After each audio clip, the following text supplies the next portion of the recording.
On to the next team, the Baltimore Ravens. Just coming off a win against the New York Giants, the 32nd ranked team in the league, so it's tough to pay too much attention to that. Lamar Jackson has a little bit of an MVP candidacy going. The defense has really held this team back a lot this season. This is somewhat of a similar story to what we've seen with the Bengals. Now, here's one of the main differences with the Ravens and Bengals. It's a lot more easy for me to point out where the issues on the Ravens are in comparison to the Bengals. And that's because I think it's a few guys that are blowing some coverages for the Ravens and making it more difficult to not let that happen rather than just team or, defensive team failure. Brandon Stevens should have been cut week 4. I cannot believe the Ravens have gone this long letting someone basically lose them multiple games. I assure you, there is some other third or fourth string cornerback on their roster in free agency that would not be as much of a detriment to this defense as Brandon Stevens. Other than that, Marcus Williams, he's a big problem. His first year with the Ravens, he was really good. After that, he's been a letdown. This has been a big problem for the Ravens. Defensive line, pass rushing unit, been dealing with some injuries there. Michael Pierce has been out a little bit. Nnamdi Madubuike has taken a little step down since last year, I'd say. He's kind of picked his play up a little bit as the year's gone on, but I was worried that contract that the Ravens gave him wouldn't quite be worth it, and I don't feel less sure about it. And then you look over at the edge group, Odafe Away, okay, hasn't had that big breakout yet. I don't think he's going to. I think he's kind of capped out at a solid B player, B- to B+ or something like that. Kyle Van Noy is another guy there that's, he's older, he's still playing good football, but nothing special out of that group. So the defense isn't as amazing as it could be. Let's take a look at some of the other bright spots. You still have Roquan. Trenton Simpson's playing good football for a linebacker, or second-year linebacker. Marlon Humphrey's having one of his best seasons in a few years. Nate Wiggins has been one of the better rookie cornerbacks in the league. So there's still a lot to look forward here. The big issue with the Ravens has been letting up those really big, deep plays. Because in general, you'll see the Ravens get into a lot of third down situations with teams where they have the upper hand and then just let something slip deep, which is a positive and a negative when it comes to postseason success. Because they could just be on. They could click and be on. And the defense is letting up half as much as they were letting up in the regular season. Especially with teams like this that are well coached and well prepared for the postseason and the playoffs. Sometimes they just turn it on and get right. The other side of that coin is it could go the exact opposite way and it could get even worse, or it could just stay the same. And that scares me a little bit. But regardless of that, we've seen the Ravens be able to succeed and win with just their offense. Lamar Jackson, like I said, MVP candidacy. Derrick Henry was a fantastic signing for this team.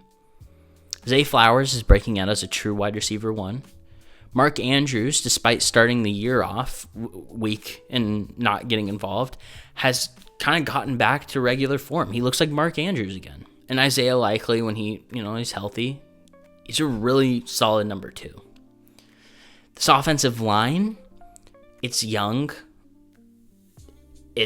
I think I talked about him, discussed him a bit earlier, but you got Roger Rosengarten on a right tackle who's undersized and has had some bad moments, but has had more good moments and has impressed more than anything.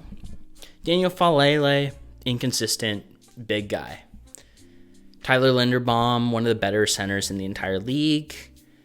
Ronnie Stanley has had one of his best seasons in the last 3 or so years. He's kind of declined a little bit recently, but this season he's picked it back up. And then Patrick McCarry has had a lot of penalties. But other than that, he's been consistent. Here's some of my issues with the offense, though. It felt like we figured out what the Ravens wanted to do, which is run the football, make that the first priority, focus on that, being able to run the football, and be able to control the clock and control the game that way, and then allow for big explosive plays to happen with Lamar and Zay Flowers and Rashad Bateman, Mark Andrews, whoever. But when I look at the Eagles game, the Eagles versus Ravens, there were some really cross play calling decisions that rubbed me the wrong way. I don't understand why on so many occasions it will be 1st and 10 and Lamar, either it's Lamar or Todd Monken who's calling the plays.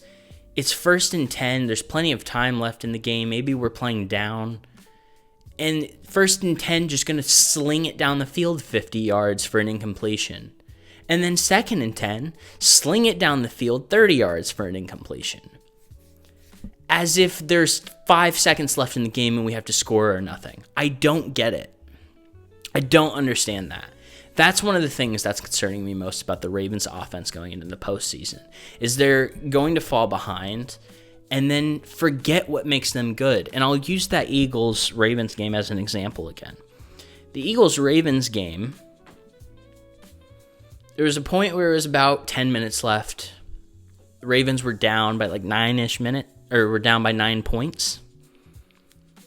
Lamar gets the ball. The Ravens get the ball on offense. And what I just told you about slinging it down the field on 1st and 10 happened. And they lost a drive because of it and had to punt it away immediately and went 3 and out. And it's like this team is built to run the football. It's built to pass short.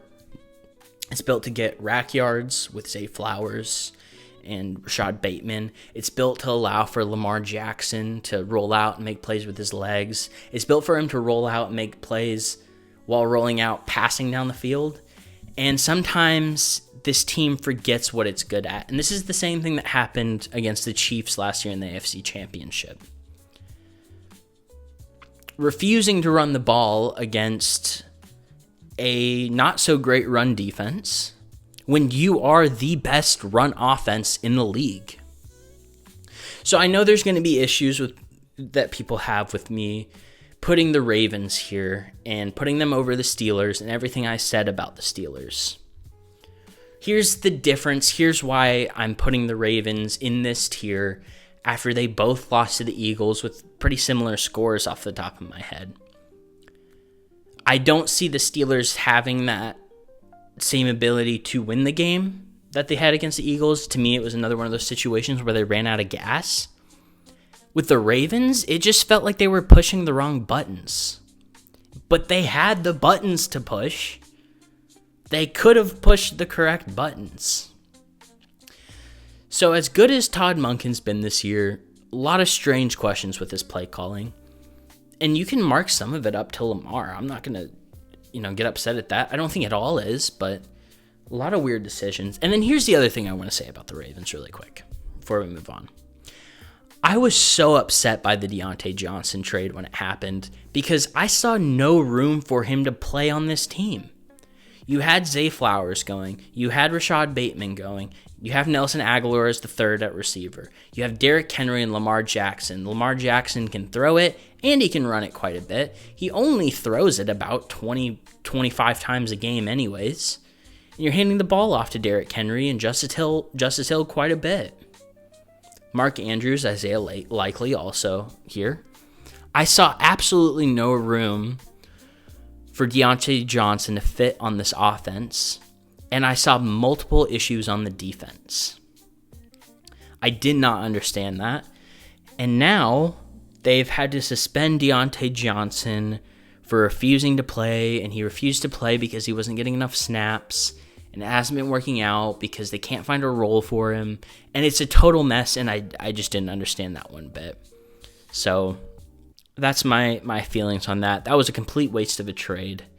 We'll see if it helps out in the postseason. Maybe Deontay Johnson in the postseason in revenge has 200 receiving yards, 3 touchdowns, and helps them win the game. But just another thing that was a negative on them. But here's the deal. I haven't spent enough time talking about this.